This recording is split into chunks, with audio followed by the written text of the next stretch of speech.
जय Hind students, welcome to study for civil services. So आज है 13 सितंबर 2024 और आज के करंट अफेयर्स को हम लोग कवर करने वाले हैं।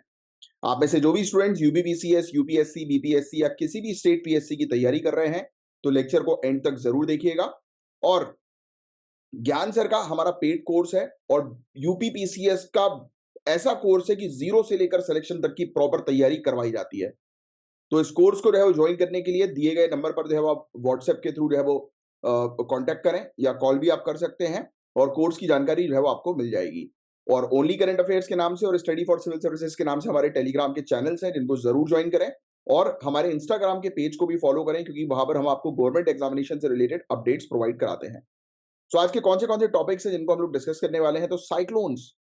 नॉर्थ इंडियन ओशियन पर बहुत ज्यादा चक्रवात साइक्लोन्स देखने को मिल रहा है, उससे रिलेटेड ये आर्टिकल है। और साइक्लोन्स होने की वजह कोई मुझे कमेंट बॉक्स में लिखकर बता सकता है कि क्या है, कि आज की डेट में क्यों इतने ज्यादा साइक्लोन्स आ रहे हैं। बहुत इजी क्वेश्चन पूछा है।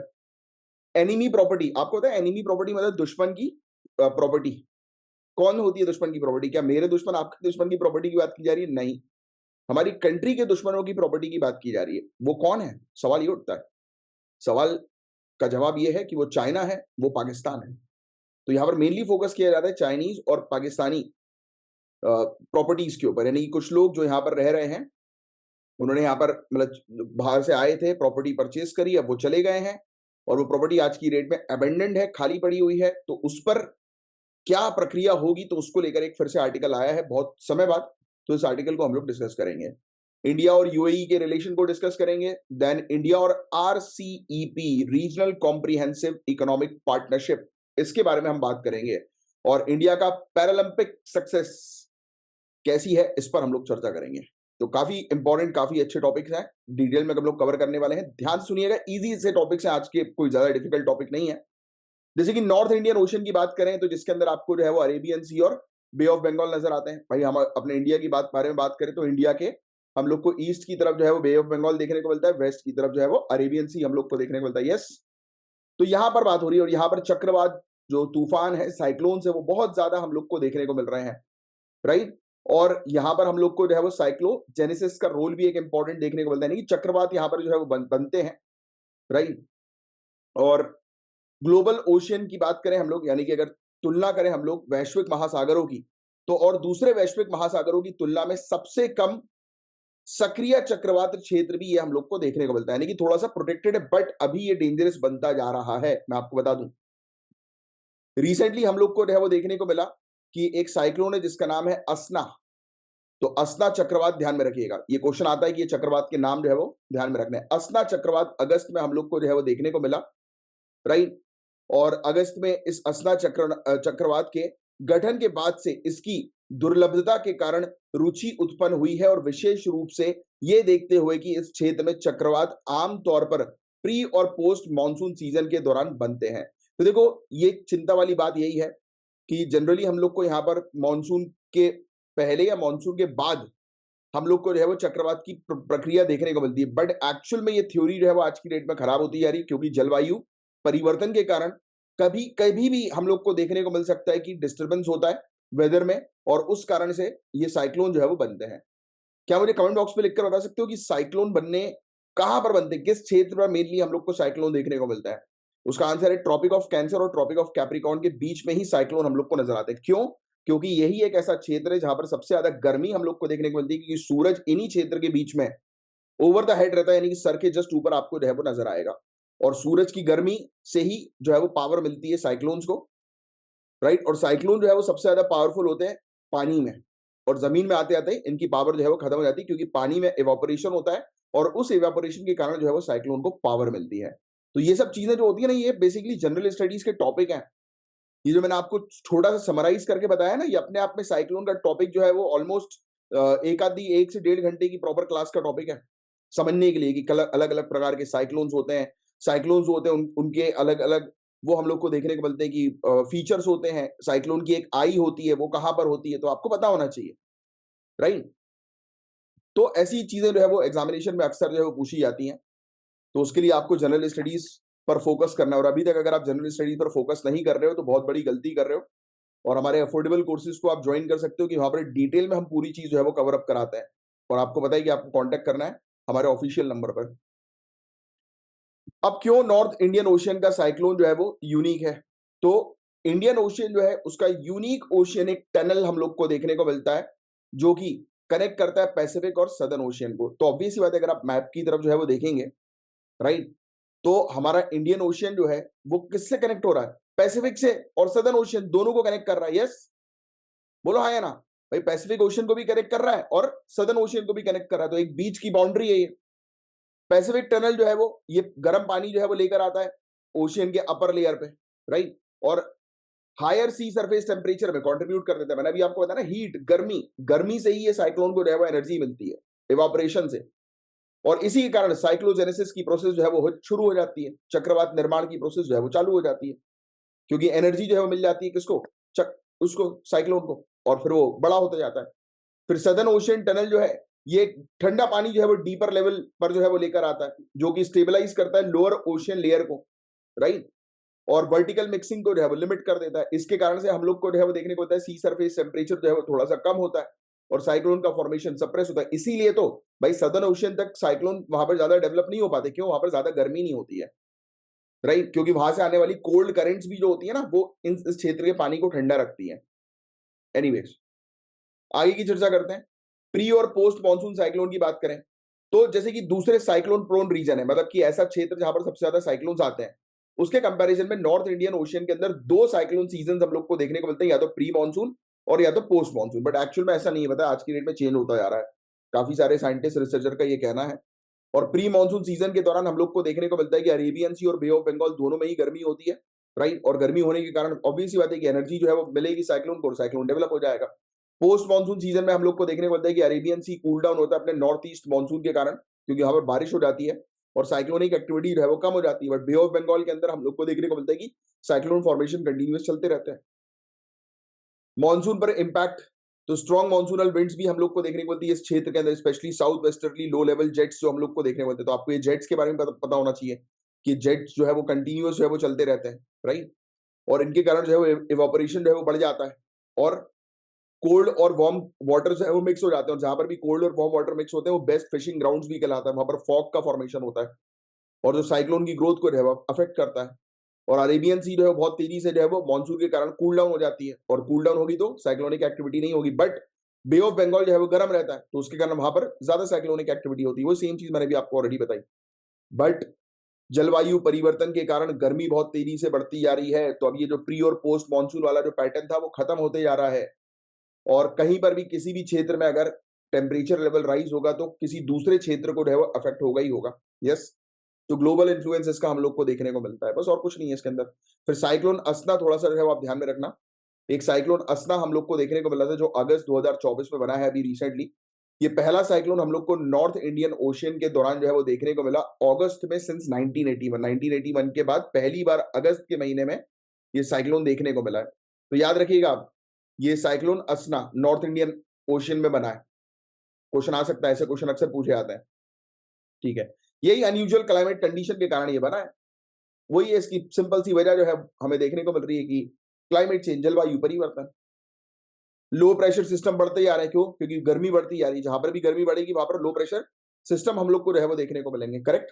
तो क्लाइमेट चेंज ही भैया मेन वजह हम लोग को देखने को मिल रही है, जिसके कारण से साइक्लोन जो है वो बहुत तेजी से आ रहे हैं। जैसे एल नीनो, ला नीना, इनके बारे में आपको पता होना चाहिए। सब ज्योग्राफी के बहुत इंपॉर्टेंट टर्म्स है, फैक्टर्स। जैसे एल नीनो, एल नीनो के कारण आपको पता है क्या होता है? भारत के अंदर जो है वो ड्रॉट, सूखा जो है वो बढ़ जाता है। ला नीना जब भी होता है तब भारत में फ्लड की स्थिति, बाढ़ की स्थिति हम लोग को जो है वो देखने को मिलती है, राइट? तो एल नीनो ला नीना का ये कॉन्सेप्ट है। तो अब देखो, अगर साइक्लोन का पैटर्न चेंज होता है तो क्या क्या प्रॉब्लम आ सकती है भैया? रिस्क जो है वो बहुत ज्यादा बढ़ जाएगा, क्योंकि देखो ये क्षेत्र जो है वो कौन सा एरिया है?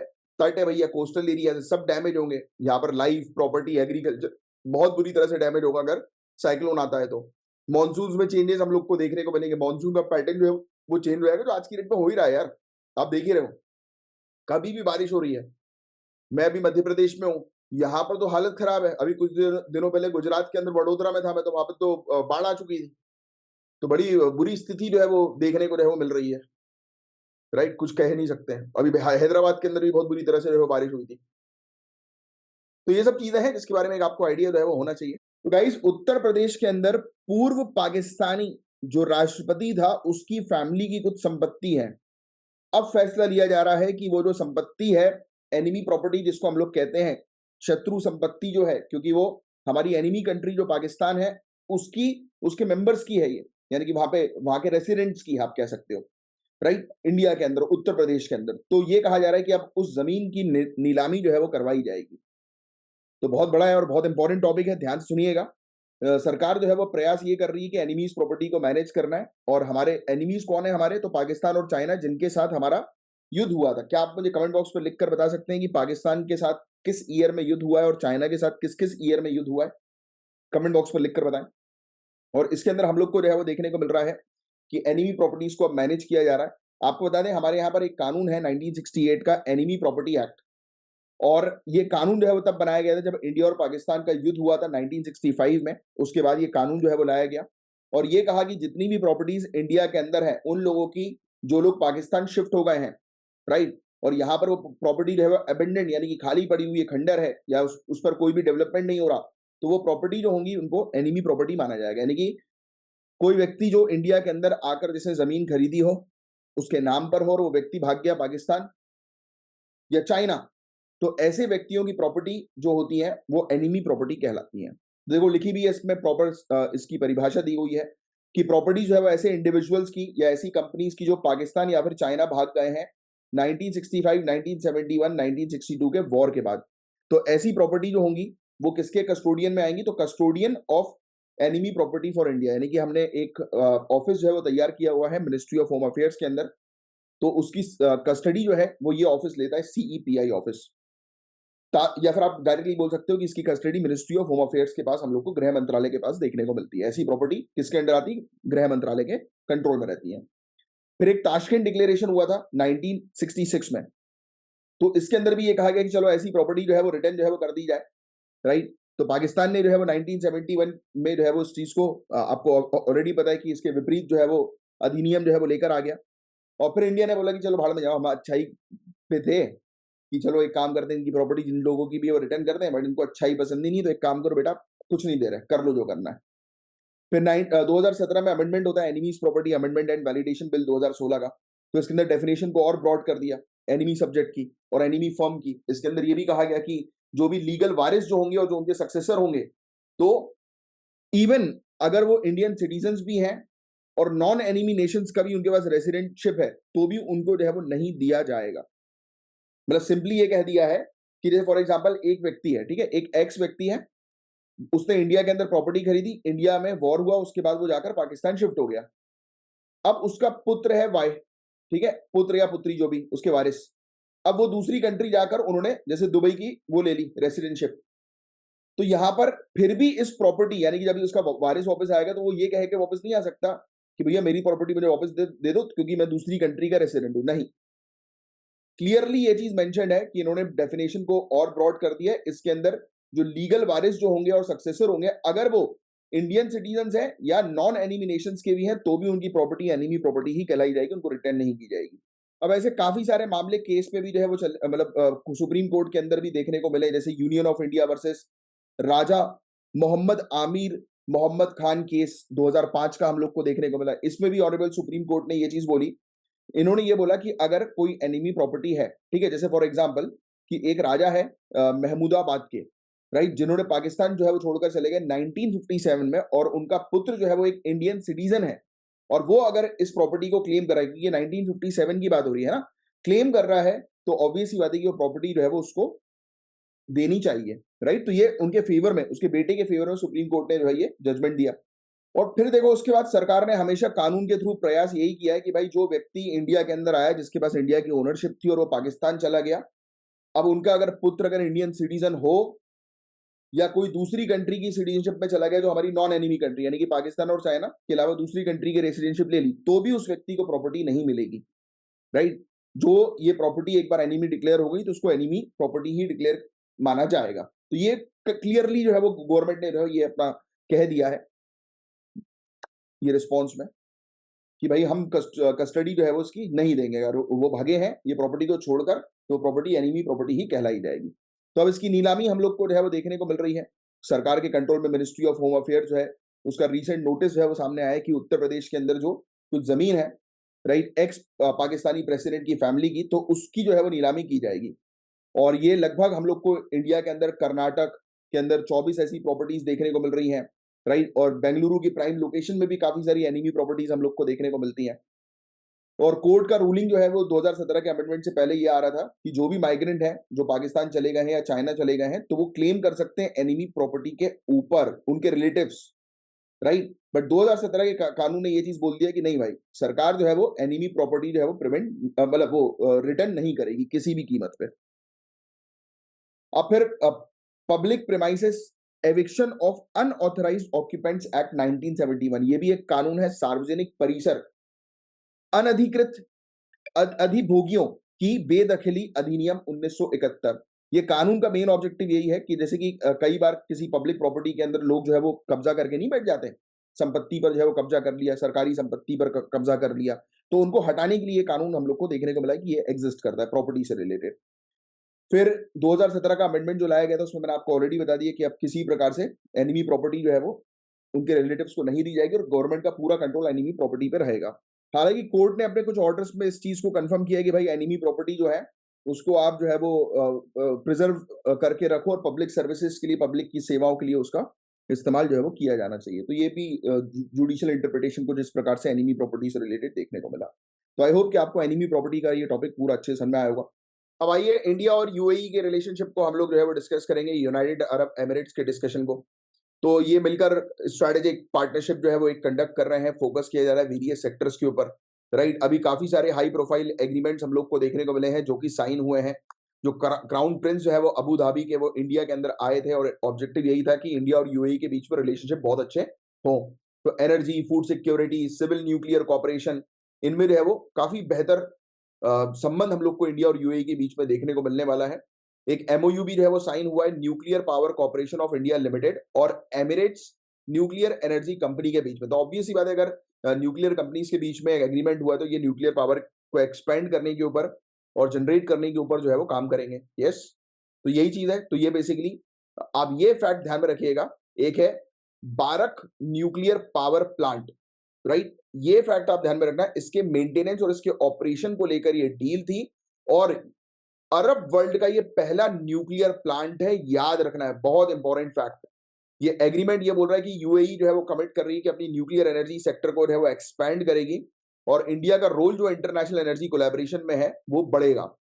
अब एनर्जी कॉर्पोरेशन की बात करें तो एमओयू जो है वो साइन किया गया है Abu Dhabi national oil company और इंडियन ऑयल कॉर्पोरेशन लिमिटेड के बीच में long term supply for LNG के लिए, राइट, लिक्विफाइड नेचुरल गैस के लॉन्ग टर्म सप्लाई के लिए। इंडिया और यूएई ने एग्री किया है कि वो पेट्रोलियम सप्लाई पर जो है वो काम करेंगे स्ट्रेटेजिक पेट्रोलियम रिजर्व एग्रीमेंट के थ्रू, जो कि एडीएनओसी और इंडिया की स्ट्रेटेजिक पेट्रोलियम रिजर्व लिमिटेड के बीच में हम लोग को देखने को मिल रहा है। तो देखो, अब देखो ऑब्वियस बात है कि एनर्जी की बात हो रही है तो पेट्रोलियम तो बहुत इंपॉर्टेंट है और अरब वर्ल्ड के पास, अबू धाबी की अगर हम बात करें तो उनके पास बहुत अच्छा रिजर्व हम लोग को पेट्रोलियम का देखने को मिलता है। तो आईओसीएल और एडीएनओसी इन्होंने एक लॉन्ग टर्म एग्रीमेंट किया किस चीज के लिए, एलएनजी के सप्लाई के लिए, कि लॉन्ग टर्म सप्लाई जो है वो एलएनजी का रहे, क्योंकि आज की डेट में हम लोग नेचुरल गैस पर सबसे ज्यादा फोकस कर रहे हैं। ऊर्जा भारत साइन कर रही है एक प्रोडक्शन कंसेंसस, यानी कि एक सहमति प्रोड्यूस करने की, एक एग्रीमेंट, राइट। जैसे कि अबू धाबी ऑनशोर ब्लॉक 1 पर जो है वो प्रोडक्शन हो सके ज्यादा से ज्यादा किस चीज का, नेचुरल गैस का, पेट्रोलियम का। फिर एक और एमओयू जो है वो साइन किया गया है गुजरात सरकार के बीच में और Abu Dhabi development holding company के बीच में, पीजेएससी के बीच में, और यहाँ पर फूड पार्क जो है वो इंडिया के अंदर डेवलप किया जाएगा। और ये पार्टनरशिप जो है वो ये देखी जा रही है कि I2U2 इनिशिएटिव को जो है एक्सटेंड किया जा रहा है। I2U2 ये बहुत इंपॉर्टेंट है, एक ग्रुप इंडिया, इजराइल, यूएई और यूएसए। आई दो होगा ना, इंडिया, इजराइल और फिर यूएई और यूएसए। तो I2U2 का एक ग्रुप जो है वो तैयार किया गया मिडिल ईस्ट में। अब यूएई इंडिया के लिए क्यों इंपॉर्टेंट है, तो ऑब्वियस सी बात है यार, यहाँ पर एनर्जी है। अगर हम बात करें एनर्जी है, सिक्योरिटी के पॉइंट ऑफ व्यू से इंपॉर्टेंट है, राइट। ये भी काउंटर टेररिज्म पर बहुत स्ट्रिक्ट है यूएई, राइट। ये भी बिल्कुल बोलते हैं कि टेररिज्म को बिल्कुल बर्दाश्त नहीं करते हैं किसी भी कीमत पे, राइट। और यूएई जो है वो इंडिया की 3rd लार्जेस्ट ट्रेडिंग पार्टनर हम लोग को देखने को मिलती है, फैक्ट आप ध्यान में रखिएगा, right. Comprehensive economic partnership agreement 2022 में जो है वो साइन किया गया था। बायलैटरल ट्रेड जो है वो बढ़ गया है। 16% ईयर ऑन ईयर बेसिस पर इंक्रीज हम लोग को देखने को मिल रहा है। यूएई जो है वो 4th लार्जेस्ट इन्वेस्टर है इंडिया के अंदर एफडीआई के मामले में, फॉरेन डायरेक्ट इन्वेस्टमेंट के मामले में। और एनर्जी सेक्टर तो आप जानते ही हैं, एलएनजी को लेकर भी काम चल रहा है, पेट्रोलियम को लेकर भी काम चलता है हमारा यूएई के साथ। फिर इसके अलावा फाइनेंशियल कॉर्पोरेशन की बात करें तो दोनों कंट्रीज ने रुपे कार्ड और यूपीआई यूएई के अंदर जो है वो इंट्रोड्यूस कर दिया। देखो ये फैक्ट भी ध्यान में रखिएगा, जिससे कि cross border payment settlement easily और जल्दी हो सके। डिफेंस पर भी ये लोग काम करते हैं, जैसे इन दोनों के बीच में जॉइंट मिलिट्री एक्सरसाइज होती है, उसका नाम है डेजर्ट साइक्लोन, ये चीज आप ध्यान में रखिएगा। और यूएई जो है वो उसका इंटरेस्ट इंडिया के डिफेंस प्रोडक्ट्स में भी है, जैसे कि ब्रह्मोस मिसाइल, तेजस जेट्स, राइट। फिर इसके अलावा इंडिया का लार्जेस्ट डायस्पोरा यूएई के अंदर है, लगभग 3.5 मिलियन, या फिर आप बोल सकते हो कि 35 लाख लोग हम लोग को देखने को मिलते हैं कि यूएई के अंदर रह रहे हैं इंडियंस। और पहला हिंदू टेंपल का भी उद्घाटन जो है वो अबू धाबी के अंदर हम लोग को देखने को मिला था। अब इंडिया और यूएई के रिलेशनशिप में क्या चैलेंजेस हम लोग को जो है वो देखने को मिलते हैं। देखो कॉम्प्रिहेंसिव इकोनॉमिक पार्टनरशिप एग्रीमेंट के कारण ट्रेड तो बढ़ा, बट फिर भी हम लोग को कुछ सेक्टर जैसे जेम्स, ज्वेलरी, पेट्रोलियम, तो यहाँ पर थोड़े से बेनिफिट जो है इकोनॉमिक बेनिफिट उतने नहीं हो पाते। फिर इसके अलावा इंपोर्ट जो है यूएई से वो बढ़ गया है 19%, जिससे कि इंडिया का ट्रेड बैलेंस के ऊपर प्रेशर पड़ रहा है, यानी कि हम ट्रेड डेफिसिट में यूएई के साथ, कि हम उससे इंपोर्ट ज्यादा करा रहे हैं, एक्सपोर्ट कम कर रहे हैं, राइट। फिर कफाला सिस्टम हो गया, राइट, जो कि माइग्रेंट लेबर जो है गल्फ कंट्रीज के अंदर उनको गवर्न करता है। कई बार इनके पासपोर्ट जो है वो रख लिए जाते हैं कफाला सिस्टम्स वगैरह के थ्रू, राइट। तो उससे वहां के वर्कर्स जो होते हैं वो बुरी तरह से फंस जाते हैं, आ नहीं पाते वापस देश, राइट। कई बार उनकी वर्किंग कंडीशन भी काफी ज्यादा खराब होती है। तो ह्यूमन, अब जो प्रॉब्लम है वही इसका सोल्यूशन है, ह्यूमन राइट्स पे काम करो, और भी नए नए एरियाज पर जो है काम करो, जिससे कि ट्रेड डेफिसिट की प्रॉब्लम जो है वो रिसॉल्व हो सके, right. Joint ventures, strategic investment अलग अलग एरियाज में करने की आवश्यकता है। अब वर्ल्ड बैंक ने रिसेंटली सजेस्ट किया कि इंडिया जो है वो रीजनल कॉम्प्रिहेंसिव इकोनॉमिक पार्टनरशिप को ज्वाइन कर ले, जो हमने किया नहीं है। पता है आपको कि हमने क्यों नहीं किया? क्योंकि इसमें चाइना है।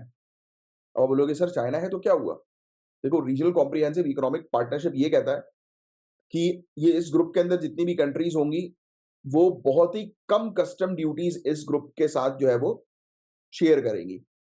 मतलब कोई भी प्रोडक्ट अगर एक कंट्री से दूसरी कंट्री में जाएगा तो उसमें कस्टम ड्यूटी जो है वो दूसरी कंट्री बहुत कम चार्ज करेगी, राइट।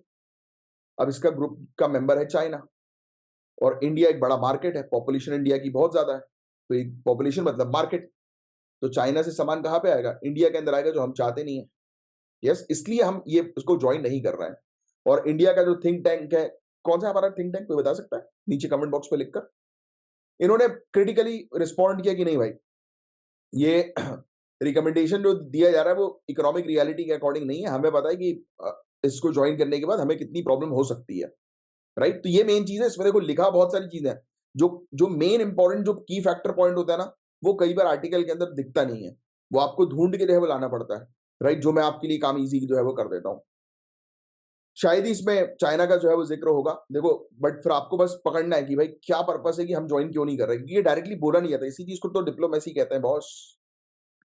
तो वर्ल्ड बैंक की बात करें तो वर्ल्ड बैंक ने ये कहा है कि annual annual profit 60 billion US dollar का इंडिया के लिए हम लोग को देखने को मिल सकता है, अगर इंडिया ज्वाइन करती है आरसीईपी। मतलब ये बता रही है वर्ल्ड बैंक, हमें बोल रही है कि हमें फायदा होगा, बट 6 बिलियन यूएस डॉलर का लॉस होगा अगर ज्वाइन नहीं करेंगे तो।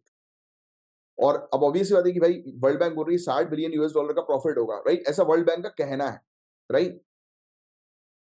और हम अगर आरसीईपी को ज्वाइन करते तो इंडिया का एक्सपोर्ट 17% बढ़ जाएगा, ये वर्ल्ड बैंक ने कहा है। ये वर्ल्ड बैंक तो बहुत अच्छी बात है बोल रही है, बट फिर भी हम क्यों नहीं ज्वाइन करेंगे, क्यों हम मना करेंगे? नहीं नहीं नहीं, ज्वाइन नहीं करेंगे because of China. We know that कि जितना हमें बेनिफिट नहीं होगा उससे ज्यादा हमें लॉस हो जाएगा।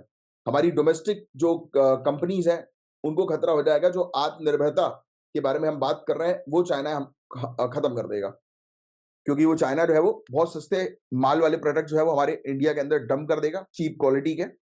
और जब ये प्रोडक्ट डंप करेगा तो लोग जो है, जनता जो है वो चीप क्वालिटी के प्रोडक्ट परचेज करेंगे। अब आप बोलोगे नहीं सर ऐसा थोड़ा ना होता। बॉस, जब पैसे की बारी आती है ना तो ऐसा ही होता है। इंसान जो है वो ये नहीं देखता कि कौन सा माल कैसा है, वो परचेज करता है, खरीद रहे हैं ना, लोगों के पास क्रेज है एप्पल के प्रोडक्ट्स का, आईफोन के प्रोडक्ट्स का, है कि नहीं? अब ये सब कंपनी तो बाहर की है ना बॉस, इंडियन कंपनी तो है नहीं। अब कौन सी इंडियन कंपनी अच्छी है बता दो, बट उस पर हम लोग काम कर रहे हैं। यस, ठीक है। आरसीईपी जो है वो 186 billion US dollar global economy के अंदर शामिल कर लेगा, क्योंकि इसमें चाइना, जापान, साउथ कोरिया जैसी कंट्रीज हैं, ठीक है। तो ये चीज बोला जा रहा है, बोल रहे हैं कि भाई इंडिया जो है वो उसका एक्सपोर्ट सेक्टर बुरी तरह से हर्ट होगा अगर इंडिया ये ज्वाइन नहीं करती है। तो अब इंडिया की एक्सपोर्ट स्ट्रेटेजी जो है वो क्या है? देखो, इंडिया का ट्रेड जो है वो, अगर हम गुड्स की बात करें, प्रोडक्ट्स की बात करें, तो अगर जीडीपी के परसेंटेज के हिसाब से देखा जाए तो वो घटता जा रहा है। वो इसलिए घट रहा है क्योंकि हम लोग को देखने को मिलता है कि हमारे यहाँ पे टेक्सटाइल और फुटवेयर इंडस्ट्री में बहुत ज्यादा मात्रा में लोग शामिल रहते हैं। अब वो लोग धीरे धीरे करके घटते जा रहे हैं, दूसरे सेक्टर की तरफ बढ़ते जा रहे हैं, तो इस सेक्टर में डिक्लाइन हो रहा है। नेक्स्ट, इंडिया जो है वो बेनिफिट उठा सकती है अगर इंडिया जो है वो ग्लोबल वैल्यू चेन में जो है वो पार्टिसिपेट करे, जिससे कि वो प्रोड्यूस करे हाई वैल्यू गुड्स को, अच्छे क्वालिटी के गुड्स को, फॉरेन डायरेक्ट इन्वेस्टमेंट अट्रैक्ट करें, फॉरेन मार्केट में हमारे प्रोडक्ट्स कंपीट करें। वो हाई क्वालिटी प्रोडक्ट्स के थ्रू पॉसिबल हो सकता है। फिर इंडिया की ट्रेड पॉलिसी जो है उसमें प्रोटेक्शनिज्म के साथ लिबरलाइजेशन को बैलेंस करना है। ये बहुत इंपॉर्टेंट टर्म है, बहुत ज्यादा इंपॉर्टेंट। व्यापार नीतियां उदारीकरण और संरक्षणवाद के बीच संतुलन का उदाहरण है, क्योंकि हम अपनी इकोनॉमी ओपन तो करके रखते हैं, बट फिर भी कुछ एरियाज पर बंद कर देते हैं, जैसे चाइना को लेकर कि नहीं भाई, चाइना के प्रोडक्ट्स यहाँ पे नहीं बिकेंगे। नेक्स्ट, अब इनिशिएटिव्स है जैसे कि नेशनल लॉजिस्टिक पॉलिसी, जिसका मेन ऑब्जेक्टिव यही है कि व्यापार को मतलब अच्छा करना, बट टैरिफ जो है वो बढ़ते जा रहे हैं, जिसके कारण से कंपटीशन जो है वो इंपॉर्टेंट सेक्टर्स में कम होता जा रहा है। फ्री ट्रेड एग्रीमेंट का अप्रोच हम लोग को देखने को मिल रहा है। इंडिया जो है वो फ्री ट्रेड एग्रीमेंट की तरफ बढ़ रही है, जैसे कि वो अलग अलग कंट्रीज के साथ जो है वो इंडिविजुअली वो कर रही है एग्रीमेंट, रेदर देन किसी ग्रुप के साथ मिलकर काम करने पर। फिर कंसर्न यही है, कंसर्न मैंने आपको बताया कि थिंक टैंक जो है उसने आर्ग्यू यही किया कि वर्ल्ड बैंक जिसकी बात कर रही है 60 बिलियन यूएस डॉलर की, भाई बट वो सिर्फ एक्सपोर्ट की बात नहीं कर रही, ये नहीं देख रही कि वो भाई हमारा इंपोर्ट भी तो इंक्रीज हो जाएगा। मतलब ये इनडायरेक्टली चाइना के ऊपर गोली मारी है।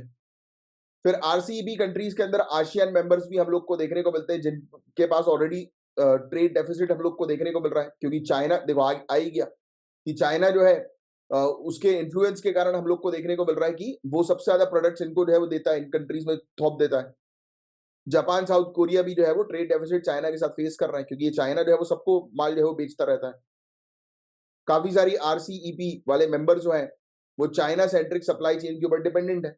तो इसके कारण ऑब्वियस सी बात है कि अगर आप देखोगे कोविड-19 के समय ही आपने देखा कि आप किसी कंट्री के ऊपर डिपेंडेंट हो गए, तो वो कंट्री फिर आपके साथ कैसा खेलेगी, सोचो आप। इंडिया ने डिसाइड किया था कि भाई हम जो है वो ज्वाइन नहीं करेंगे आरसीईपी को, राइट?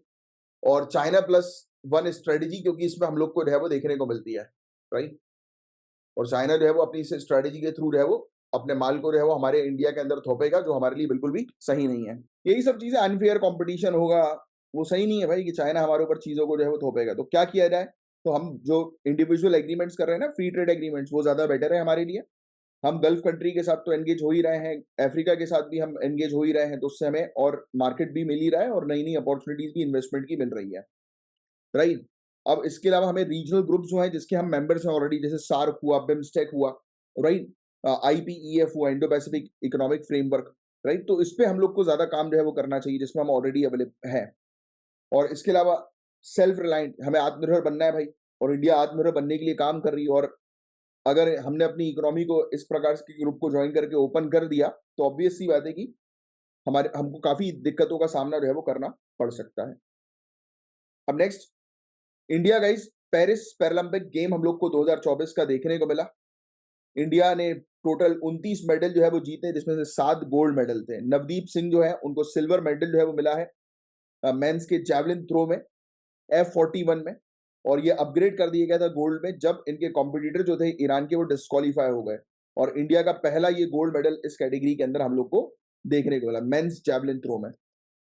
इंडिया ने जो है वो 84 पैरा एथलीट्स को जो है वो भेजा, 12 अलग अलग डिसिप्लिन मतलब अलग अलग स्पोर्ट्स के, और इन्होंने बहुत अच्छा माइलस्टोन जो है वो इस इवेंट में अचीव किया है। इंडिया ने 18 इंडिया की पोजीशन आई है, और हमने जो है वो हमारा टैली जो हुआ है उसमें 7 गोल्ड, 9 सिल्वर, 13 ब्रॉन्ज मेडल हम लोग को जो है वो देखने को मिले। 29 मेडल जो है वो पेरिस के अंदर हमने रिसीव किए, और इंडिया के पास 50 से ज्यादा मेडल्स आ चुके हैं पैरालंपिक गेम की हिस्ट्री में। और इंडिया की प्रोग्रेस जो है बहुत ही नोटेबल हम लोग को देखने को मिल रही है। स्पेशली अगर बात करें, हम लोग 1968 और 2016 के बीच में सिर्फ 12 मेडल्स ही जीते, और 2016 के बाद देखिए कितना बेहतरीन इंप्रूवमेंट हुआ है। नवदीप सिंह का गोल्ड जो है मेंस की जेवलिन थ्रो F41 कैटेगरी के अंदर, इसने नेशन को जो है एक प्राइड जो है वो दे दिया। हालांकि सिल्वर से अपग्रेड होकर गोल्ड में जो है ये चला गया। नवदीप सिंह की विक्ट्री के बारे में बात करें जैवलिन थ्रो में, तो F41 कैटेगरी में ये compete कर रहे थे नवदीप सिंह जी। इन्होंने पैरालंपिक रिकॉर्ड जो है वो किया, और उनका तो वीडियो भी काफी ज्यादा वायरल हुआ है। आई होप, मतलब होप कि आपको पता लगा होगा वाला वीडियो कौन सा था जिसकी मैं बात कर रहा हूँ। ये इनिशियली जो है वो ईरान के पास था, ईरान के एक प्लेयर के पास गोल्ड यानी कि हाईएस्ट रिकॉर्ड था, बट वो डिस्क्वालीफाई हो गए थे, राइट। और उनके डिस्क्वालिफिकेशन के तहत गोल्ड मेडल जो है वो मिल गया हमारे नवदीप सिंह जी को। और 2024 पैरालंपिक की जो है बात करें तो 28 अगस्त से लेकर 8 सितंबर के बीच में ये देखने को मिला। 4400 के आसपास एथलीट्स थे। चाइना ने यहाँ पर जो है वो टॉप किया है और 94 मेडल्स लेकर आया है। फिर उसके बाद ग्रेट ब्रिटेन 49, फिर यूनाइटेड स्टेट्स 36 हम लोग को जो है वो देखने को मिल रहा है। एथलीट्स के बारे में बात करें तो 22 स्पोर्ट्स में एथलीट का कंपटीशन हम लोग को जो है वो देखने को मिला। अलग अलग उभरते हुए टैलेंट जो है वो यहाँ पर नजर आए। और इंडिया के अंदर पैरा एथलीट्स जो थे वो 12 बेसिकली स्पोर्ट्स के 12 डिसिप्लिन के हम लोग को देखने को मिले थे, जिसमें नया एडिशन भी शामिल हुआ है जैसे para cycling, para rowing, blind judo, right. तो ये सब चीजें हम लोग को देखने को मिलती है। तो ये सब फैक्ट्स हैं, तो थोड़ा सा ध्यान में रखिएगा। इसके अलावा पैरालंपिक गेम्स जो है गाइस वो लार्जेस्ट इंटरनेशनल कंपटीशन है एथलीट्स का जिनको डिसेबिलिटी होती है। तो आप जानते हैं अभी रिसेंटली एक चंदू चैंपियन करके एक मूवी भी आई थी, तो उसमें पैरालंपिक्स के बारे में बताया गया था। आई होप कि आपने देखी होगी, और बहुत बेहतरीन चीज उसके अंदर जो है वो दिखाई गई थी कि एक इंसान चाहे उसकी, मतलब देखिए एक इंसान की लाइफ में कोई भी स्ट्रेटेजी अगर हो, मतलब ट्रेजेडी हो जाए, तो अगर उसकी लाइफ में कोई भी ट्रेजेडी हो जाती है तो उसको बट हार नहीं मानना चाहिए, उसको हमेशा जो है वो आगे बढ़ते रहना चाहिए। और देखो इसका बेस्ट एग्जांपल चंदू चैंपियन वाली मूवी में देखने को मिलता है। किस किस ने देखी चंदू चैंपियन वाली मूवी नीचे कमेंट बॉक्स पर बताइएगा, और कैसी लगी आपको। फिर पैरालंपिक्स मास्कॉट जो था पेरिस 2024 का, वो ध्यान में रखना है। ये पैरालंपिक फ्रेग हम लोग को जो है वो देखने को मिला था, राइट। तो ये फैक्ट अब बहुत इंपॉर्टेंट है। और इसके अंदर लिबर्टी और फ्रीडम का सिंबल था, स्वतंत्रता और स्वाधीनता का प्रतीक जो है ये बोला गया। बस दैट्स इट, यही था पूरा ओवरऑल टॉपिक। उम्मीद करता हूँ पूरी चीज समझ में आई होगी। नेक्स्ट, अमेजॉन रेन फॉरेस्ट और उसका रोल क्लाइमेट चेंज में क्या है, इससे रिलेटेड एक बहुत छोटा सा क्वेश्चन है, बहुत इजी सा क्वेश्चन है। वीडियो को तुरंत अभी के भी पॉज करो और कमेंट बॉक्स पे इसका आंसर लिखो अभी के भी। नेक्स्ट क्वेश्चन आपके सामने, जल संचय जन भागीदारी इनिशिएटिव, ये लिखो आप, जल संचय जल भागीदारी इनिशिएटिव। मेन ऑब्जेक्टिव ये है 24,800 से भी ज्यादा rain water harvesting structures Gujarat में बनाना है। Next, whole of society and whole of government की अप्रोच को उन्होंने फॉलो किया कि भाई देखो समुदाय की भागीदारी भी चाहिए और सरकार तो करेगी करेगी काम।